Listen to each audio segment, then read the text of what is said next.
Support for the Leadoff on WGLT and WGLT.org comes from the Central Illinois Regional Airport, offering seasonal nonstop service to Denver. Outdoor concerts, hiking, and more activities in the Mile High City are one flight away on Frontier Airlines. Close, convenient, Sierra. More at CIRA.com.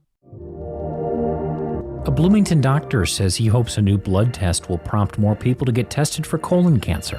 That's one of the things you need to know to start your day for Monday, August 5th. I'm Ryan Denham, and this is WGLT's The Leadoff.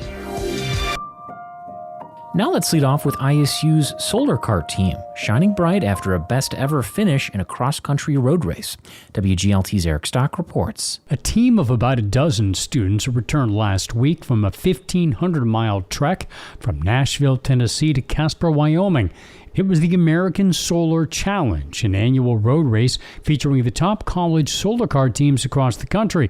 ISU finished third. Mason Meyer was the social media and marketing lead for the ISU team. Solar car is very demanding. This is a 2-week race where you could not, if you had like a birthday party for a friend, you can't be there. You have to give a lot of your life to solar car, but that's what gets you at the end of the day, that's what gets you the results that we wanted. Student Sean Nyahangan took on various roles, including managing food for the team during the race. He says it's a trip that tests your endurance. The entire time, it was a nervous dread the entire 2 weeks that we were there and the entire month leading up to it. And the road race teaches students crisis management and can prepare them for a career in almost anything, according to Daniel Holland, who chairs ISU's physics department, and he helped create ISU's solar car program 20 years ago. I could not be more proud of this team. It's a remarkable group of students. They performed above and beyond my wildest hopes. They're fantastic. The team has named its solar cars Mercury as a nod to a NASA project led by one of Holland's research students. With the reporting from student reporter Gage Owens, I'm Eric Stock. Here's some other stories we're following in the WGLT newsroom. The Salvation Army is pushing back the deadline for tenants of 3 apartment buildings in Bloomington to move out. The Normal Planning Commission will hold public hearings this week on a proposed new fire station and a Rivian expansion. The near $5 million fire station would be located in the Blackstone subdivision at Rabb and Hershey Roads. And Peoria-based OSF Healthcare has been given naming rights by Illinois State University. An indoor practice facility unveiled last year for ISU's student-athletes is now the OSF Healthcare Indoor Practice Facility. You can find more on these stories at WGLT.org. A Bloomington doctor says he hopes a new blood test will prompt more people to get tested for colon cancer. The FDA has approved a blood test for colorectal cancer for people 45 and older who are at average risk. Omar Kokar is a colon doctor at Illinois Gastro Health in Bloomington.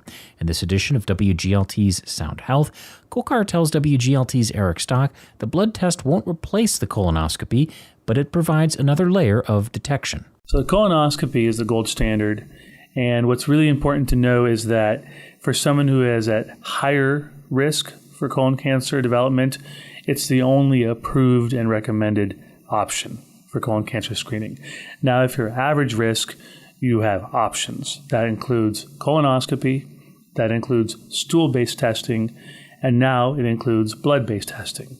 And so to answer your question, the blood test that we now have performed equivalently to the stool-based test. And so when I say that, what I mean is that it was comparable in detecting what it should detect and not picking up what it shouldn't. Does this mean that colonoscopies are no longer needed for most patients, or is that just simply the next step if a blood test does show something of concern? So the role of colonoscopy is not going away, and the way this will more than likely evolve over the next 5 to 10 years is that the blood test will become analogous to what's known as a PSA test for prostate cancer. So for someone who's average risk, age 45, age 50, so you would go in for your blood work.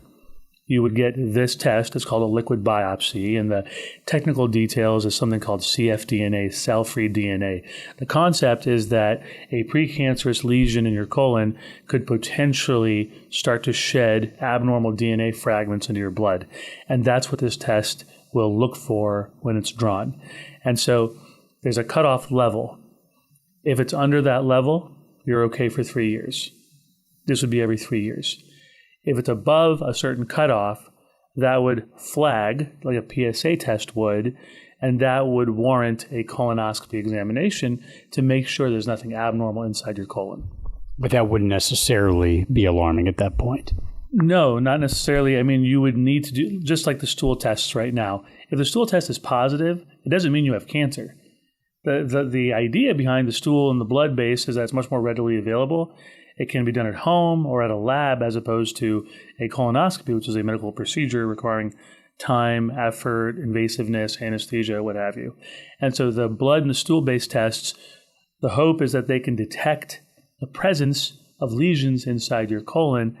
When you have the follow-up colonoscopy within, say, 2 to 4 weeks, we can find that lesion and remove it before it becomes a problem. So even if you're taking these new blood tests and you are coming up clean each time, you would still need to have your standard colonoscopy every 10 years? Well, that's where it's a gray zone. And so what I would advise the patient is that it's good, it's not perfect. You know, they both hit about 85 to 87% in terms of catching what they should. And so that's where it's important to make an informed decision. If you're average risk, can you live with a 10% miss rate? And everyone has a different sort of risk threshold that they're willing to accept. A colonoscopy that's high quality, with a good bowel prep, with everything according to standards, will capture 96 to 98% of precancerous lesions. The blood in the stool will capture from 83 to 87%. So it's really up to the patient to decide how much risk they're willing to live with. That was Dr. Omar Kokar with Illinois Gastro Health in Bloomington, speaking with WGLT's Eric Stock. You can hear the rest of their conversation tonight at 5 on WGLT's Sound Ideas. Support for WGLT health coverage comes from Carle Health. You can count on Carle as your partner in healthcare. Information at carle.org. Before we let you go, the Normal Town Council meets tonight at 7. On the agenda is re-upping an agreement to put police officers in Unit 5 schools through a cost-sharing agreement. That's it for today. I'm Ryan Denham. The show was produced by Rosalie Truback. You can subscribe to The Leadoff on the NPR app or wherever you get your podcasts.